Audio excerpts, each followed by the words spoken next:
Здравствуйте, дорогие друзья! Сейчас мы рассмотрим на картах Таро мысли, эмоции, поступки Байрамгулову Алие и Петросяна, адвокат Жулкова.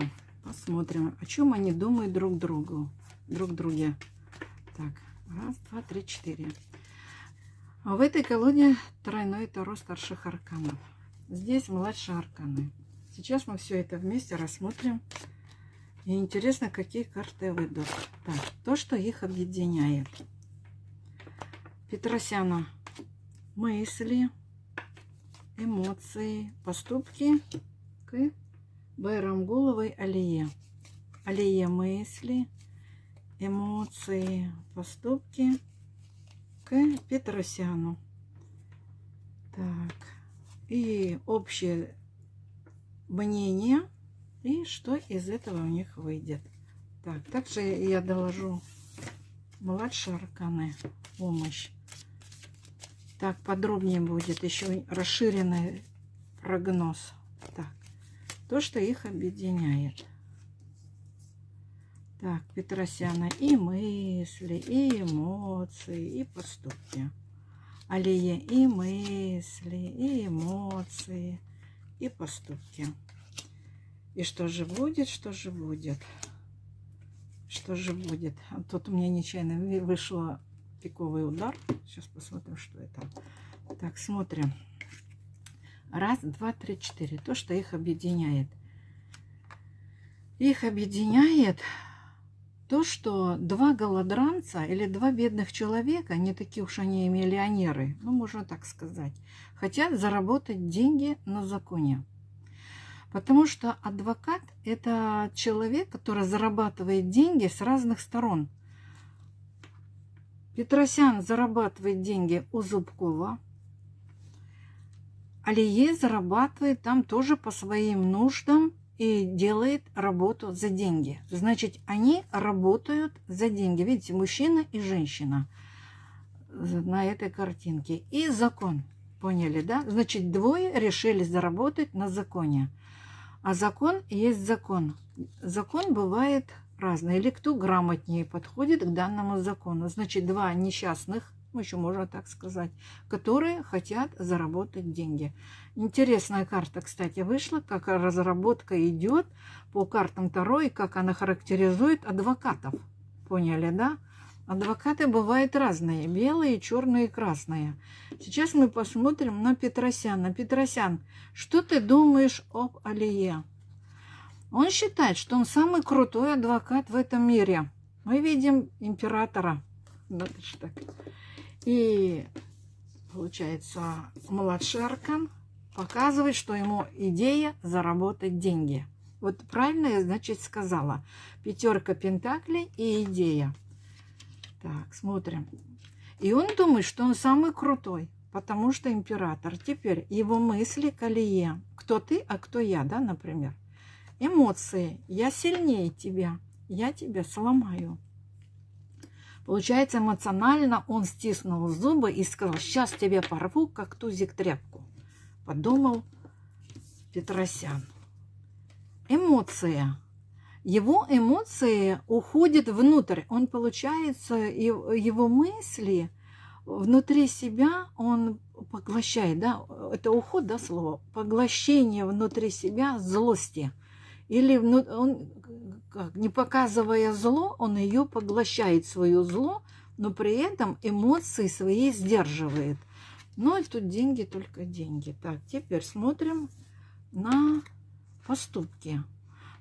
Он очень осторожный, продуманный персонаж, и он знает, что делать. Вот. И младший аркан ведет к тому, что я эту карту еще называю электричка. Это закрытая тема, это только для двоих. Значит, у него с Зубковым своя общая тема, где они вдвоем, получается, хотят к Алие сделать какие-то движения. Но мы знаем, что ее сняли. Они ей сняли статус, и вот они вдвоем договорились, и это сделали очень осторожно. Вот эти две карты одинаковые. Так, теперь Алие. Получается, они осторожно делают свой подход по поводу закона. Так, теперь. Раз, два, три, четыре. Алия. Алия очень... Женщина тоже сильная. Смотрите, тут две сильные натуры. Юпитер и Марс. Это получается женщина очень разгневанная. И она думает, что я сильнее тебя. Поняли, да? Так, теперь. И получается, ей тоже нужны деньги. Смотрите, у этого деньги, он паш. А это королева, она хозяйка. Она хозяйка, знает, как делать свои дела. Теперь поступки. Поступки ведут к тому, что Алия в своих мыслях как, не досказывает многого. И то, что она не досказала, есть момент, она опирается на государство. Она считает, что нужно идти по государственной системе. А получается, вот эта карта, где поступок Петросяна и Зубкова, они сами себе заговор или сговор, ну что-то в этом роде. А Алия, получается, упирается в эмоциях только на государство. Она следует закону. Так, теперь ее поступок. Несмотря на то, что ей мало платят деньги, это материальный успех. Императрица – это деньги. При этом эта женщина остановилась, смотря на этих двух персонажей. Тут почему я двоих? Потому что, видите, все-таки он не один. И он ходит, советуется, еще можно так сказать. Петросян о мыслях, эмоциях хочет пойти переговориться с кем-то. Поняли, да? Почему я так говорю? Потому что я объясняю. И поэтому она считает, работа есть работа, несмотря на то, что это малооплачиваемая зарплата. И она сама себе хозяйка. Так, теперь что же будет, что же будет? Так, сейчас мы вот так посмотрим. Раз, два, три, четыре. Башня. Мы видим, что в этой ситуации их объединяет то, что закон, смотрите, с этой картой, обнищал. Закон не работает. Закон, это огонь и огонь, Марс и Марс. Огонь сам себя съел. Или закон кушает деньги. Ну, можно так сказать. В законе, есть закон, да, извините, что я так говорю. Смотрите, в этом законе, который их объединяет в этом плане, общее дело, где есть обнищенный закон, есть закон, есть разрушение или же какие-то неполадки. И в этих неполадках есть помолвка, карта помолвки. И есть то, что кто-то с кем-то договаривается. Это может судья или же сама ситуация, презумпция невиновности, можно тоже сказать. Это она, да, карта женская. И получается, вот они все договорились, что закон, получается, обнищал, и бедные закон, справедливость ведет к тому, что в одном тандеме инь-янь, колесница, есть то, что закон уходит. Я поняла карта. Смотрите. Закон в этом плане, где закон сговорился с двух сторон или с кем-то он договорился, закон уходит, закон не работает. Раз такие карты вышли, смотрите, знаете, что мы посмотрим? Ну, продолжим тогда тему. Если бы было бы все ясно, я бы вообще свернулась бы и ушла, да? А тут получается щекотливый момент. Где же закон? Что вам только деньги надо? Неужели в этой ведомственной структуре есть аферисты закона? Да, это вот справедливость, получается, только нужны деньги.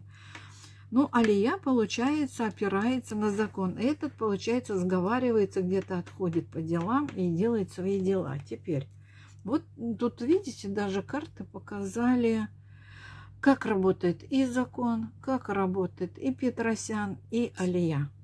Так, смотрим дальше. Карта выпала. Карте место. Это в эмоциях выпало. Так, теперь. Что же преподнесет Петросян для Алии? Это, будем говорить, зехер. И вот зехер от Алии по поводу закона. И что же будет, если закон не работает? Так, что у нас тут вышло? Вот тут вышла премудрость. Папесса – это темные дела. В карте места. Папесса – это карта, которая закрытая. Видите, он уходит. Скрытый заговор. Можно так сказать. Договор, приговор, обсуждение вдвоем. Ножны. Видите, ножницы – это нож, ножницы. Это у него есть пара. Он с кем-то советуется. И в этой карте, видите, тут получается под плащом есть о чем подумать и обговорить. Так, теперь 21 аркан. Он очень злится на Алие. Он злой, как собака. Он столько дел потратил, столько всего. И у него ничего не получается, подумал Петросян. Что же я могу сделать? Пойду пошушукаюсь с Зубковым. Алия готова свергнуть несправедливость, потому что, видите, тут получается злость, злой Петросян. И у него что-то не срастается, потому что ему закон говорит: подожди, давай ему обговорим, да? Теперь вот эта карта для закона. Это называется мафия. Значит, в законе есть мафия. И эта мафия ведет к тому, что Алия мастер своего дела. И поступая все по закону, смотрите, несмотря на то, что она где-то там в разочаровании понимает, что может порвать все, и она столкнулась с темными силами, она продвигает свое действие. Итог. Смотрите, сколько собак. Все собаки... Вот, собаки. Ну, эту карту называю 18 аркан, да? Данные собаки, которые напали на Алие, видите, они в ее стороне. Получается, они сейчас, эта мафия обговаривает, что нужно закрывать дело. Они хотят свернуть дело. Закон свернет дело? Нет, еще есть время. Есть еще время. Бой продолжается. И чуть позже... У этих двух противников друг другу, да, ну я так скажу, есть момент того, что время, карта времени поставит все на свои места. И Алия добьется, чтобы она смогла победить, несмотря на то, что на нее поставили запрет для выполнения своей функции как адвокат. Вот, получается так. Ну, в общем... Может быть, для кого-то ни о чем, но в этом раскладе можно понять, что Петросян не один. У него есть напарник. Теперь смотрите, если у него есть напарник, кто он такой? Конь в пальто, да, назовем мы его так. Конь в пальто, выходи, конь в пальто, выходи. Вот он вышел, конь в пальто. Если у Алие есть свой конь в пальто. Ну, как бы человек, который ей что-то говорит, советует, да, или как бы напарник, да. Вот, сейчас посмотрим. Это как дополнение к раскладу. И вот он, конь в пальто. Так, конь в пальто, выходи, конь в пальто, выходи. Вот он вышел. Это сельский житель. Так как тайга находится за городом, это сельский работник, как бы скромной персоны, ну, он как бы ходит в обычной рабочей одежде, который есть сам себе звезда. Получается, он с короной. Он с короной, ну, колхозник с короной, можно так его называть. Ну, здравствуй, конь в пальто, да. Если конь в пальто у Алие, у нее есть дети, у нее только есть дети. Это дети, пострадавшие дети, которые стали возле закона и ждут справедливости. Но так как справедливость несправедлива, и Алия, как мастер, должна довести, что дети с ее работы должны были защищены. Теперь смотрите, интересно, дальше идем. Конь в пальто, сельский коронованный, ну так его назовем. Будет ли он же конь, как конь Паша, да, ну можно так сказать, да. Есть момент, и он знает, что он заплатил деньги. Видите, тут карта девятка кубков. И у него очень много денег. Он очень трудолюбивый конь в пальто. Это очень трудолюбивый. А вот эти же ребята, да, ну я их так назову, раз дети вышли, что же может сделать Алия? Сможет ли она их защитить против этой стороны? Это будет завтра. Но это завтра. Завтра нужно подумать, что же делать. Она в растерянности. Ну, потому что на ней есть запрет. Получается, она должна нащупать закон или прощупать закон. Потому что 7 кубки, это нужно вслепую выбрать правильную чашу справедливости. Назовем ее так, эту карту. Вот. Теперь Петросян и Алия. Что же вас объединит и завершит дело? Королева жезлов. Это как работа, хозяйка. А значит, у Зубкова есть женщина, которая вместо него зарабатывает. А он тут ни при чем. Помните Дуремана? Он бегал по лесу и кричал: а я здесь ни при чем. А я здесь ни при чем. Вот она, вот к ней все претензии. Значит, будут переводить стрелку к этой мадам. Я не знаю, какую фамилию. Так, а Алия, которая опирается на справедливость, этот закон, получается, нащупываем правильный ход.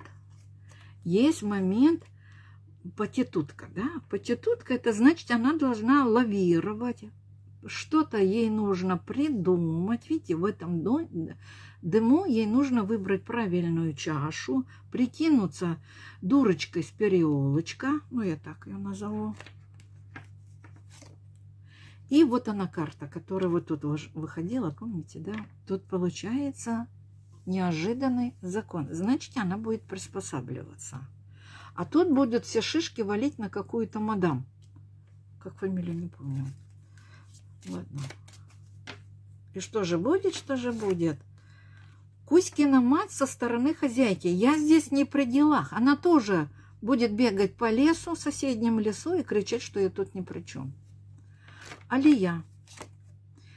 Работа будет идти коллективно. Тут у нее есть друзья, коллеги, адвокатская контора, может, какие-то помощники, которые будут продолжать через вот это лавирование действий делать дальше свою работу. Это очень тяжелый ход, поэтому в следующем видео мы рассмотрим попозже, что же дальше будет. В общем, интересные карты вышли, мне очень понравились. Но я поняла, что конь в пальто с короной, он тут не при делах, также и его королевишна тоже не при делах. Дети, получается, стоят за спиной у закона, где закон сам по себе тоже хочет заработать деньги, получается, правосудие продается. И она, получается, будет сейчас подбирать коллеги или уже подбирает помощников, чтобы дальше идти и нести эту ношу. Ношу защищать своих клиентов, чтобы дальше работать. Ну, в общем, как всегда все вышло. Ну, что еще можно сказать? Всего доброго, пишите комментарии.